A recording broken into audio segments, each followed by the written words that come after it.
अस्सलाम वालेकुम। आज हम डिजिटल इलेक्ट्रॉनिक सेकंड का सेकंड टॉपिक को डिस्कस करेंगे जो है सीमॉस। सीमॉस एब्रीविएशन है common metal oxide semiconductor logic family का। सीमॉस जो होता है वो एक एज अ इन्वर्टर के तौर पर भी वर्क करता है। ये सबसे बेस्ट लॉजिक फैमिली है तमाम लॉजिक फैमिलीज़ में, जैसा कि हमने आरटीएल को डिस्कस किया, डीटीएल को डिस्कस किया, टीटीएल को डिस्कस किया। उसके बाद ईसीएल जो इनमें जिसमें कुछ ना कुछ इम्प्रूवमेंट हुई थी, लेकिन उसमें भी एक डिसएडवांटेज पाया गया था जो था पावर डेसिपेशन। पावर डेसिपेशन सबसे कम जो होता है वो सीमॉस में होता है। सीमॉस एक ऐसी लॉजिक फैमिली है जो पावर डिसिपेशन को बहुत कम से कम करती है, यानी वो पावर डिसिपेशन को कंट्रोल करके रखती है। सीमॉस जो होती है वो बनती है पीमॉस और एनमॉस के मिलने से।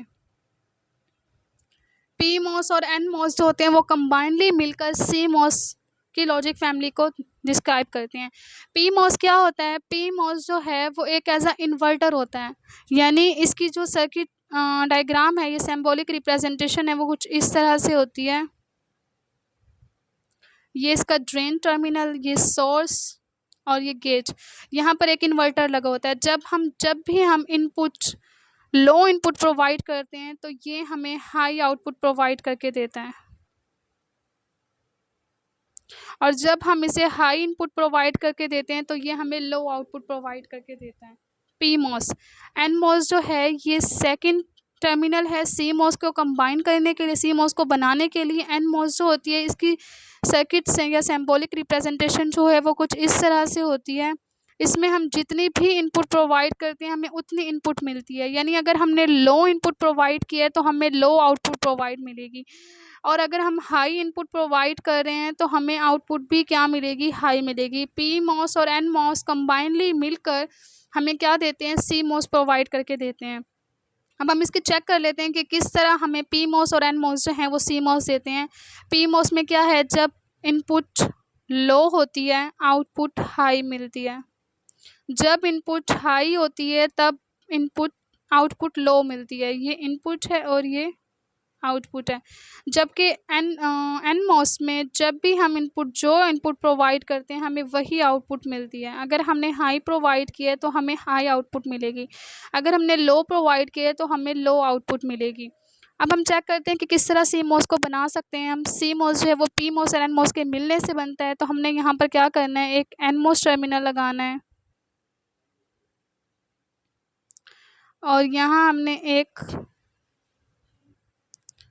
एनमॉस लगाया। ये पीमॉस है और ये एनमॉस है। इन दोनों को कंबाइन करके हम क्या बनाते हैं? एक सीमॉस बनाते हैं। यहाँ पर इनपुट प्रोवाइड करते हैं। अब सीमॉस किस तरह वर्क करता है? ये इसका ड्रेन टर्मिनल है जो हमें आउटपुट प्रोवाइड करेगा, और ये इसका टर्मिनल है जो ग्राउंड किया गया है वीडीडी का। ये सोर्स टर्मिनल्स हैं और ये इनके गेट टर्मिनल्स हैं। जब भी हम सीमॉस में उसके इनपुट टर्मिनल्स पर लो इनपुट देते हैं, 0 या 1 की फॉर्म में हम चेक करते हैं। ये हमारे पास क्या है? पीमॉस, ये हमारे पास है एनमॉस और ये हमारे पास है आउटपुट। जब हम 0 इनपुट देते हैं तो 0 इनपुट की वजह से क्या होगा? एनमॉस तो हमेशा हमें क्या देगा? 0 देगा, यानी लो देगा। लेकिन पीमॉस हमें क्या देगा? हाई आउटपुट प्रोवाइड करेगा। यानी ये इन्वर्टर लगा हुआ है जो इस इनपुट को इन्वर्ट करके हमें क्या देगा? ड्रेन पर इनपुट हाई देगा, जिसकी वजह से हमें आउटपुट क्या मिलेगी? वो हमेशा हमें हाई मिलेगी। अगर हमारे इनपुट पर अब आउटपुट जो है हमारे पास इनपुट पर जो हमने ली गई है वो इनपुट हाई है, 1 है, तो पी मॉस तो उसे इन्वर्ट करके 0 कर देगा। लेकिन एन मॉस में क्या होता है? एन मॉस में जो ड्रेन होता है, ड्रेन टर्मिनल, वो ग्राउंडेड होता है।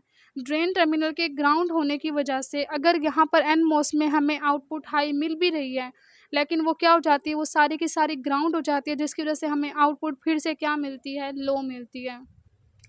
तो इस तरह अगर चाहे हम इनपुट लो प्रोवाइड करें या इनपुट हाई प्रोवाइड करें, जस्ट पी मॉस की वजह से हमें आउटपुट हाई मिल सकती है।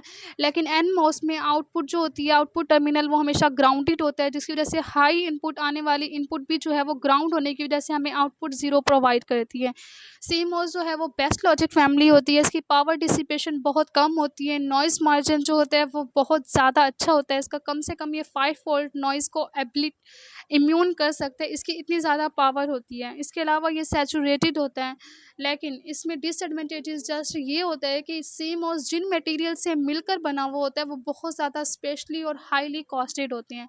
उन्हें बहुत मुश्किल से ढूँढ कर बनाया जाता है। अगर CMOS को की कॉस्ट को के बारे में बात की जाए तो इस कॉस्ट जो है वो बहुत ज़्यादा मैक्सिमम होती है, TTL से भी ज़्यादा मैक्सिमम होते हैं।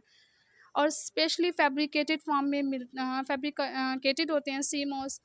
तो ये था हमारा आज का टॉपिक, CMOS लॉजिक फैमिलीज़ जो हैं वो कैसे वर्क करती हैं और किस तरह के बेस्ट लॉजिक फैमिलीज़ हैं other than RTL, GTL, TTL। अगर किसी का कोई क्वेश्चन है तो वो पूछ सकते हैं। शुक्रिया, अल्लाह हाफ़िज़।